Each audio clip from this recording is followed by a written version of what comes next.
Esse aqui é o José, meu amigo. Filho do Silvio, que é meu irmão. Dá um depoimento aí.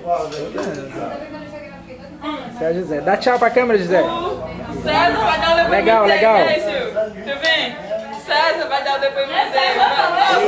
É o Silvio, rapaz. Vai que dá um depoimento engasgado. Ali é a minha irmã Ítala, minha irmã Não, Eugênia. é a câmera. Ali é minha irmã Oliana e ali é o César. E outro irmão que César mora em mais Brasília. conhecido como Cururu. César o quê? César mais conhecido como Cururu. Ah, é? Já tá ali passando mal, de tanto comer farofa. Liga não, gente. Ali é amigo do meu pai,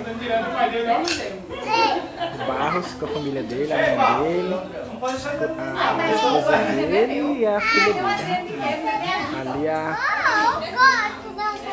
esposa do meu pai. E meu pai tá lá atrás achando um churrasquinho. Junto com a minha outra irmã.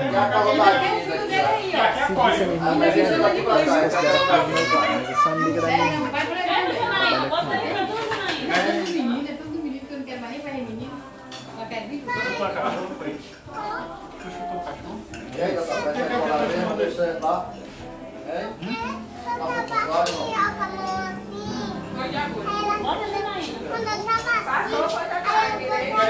Trabalha com ela.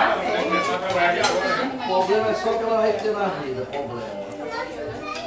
O problema não é a questão vai ser o dinheiro. E a solução. Não é?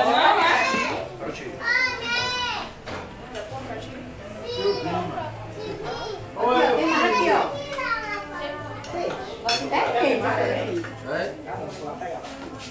Olha, dessa daqui em cima.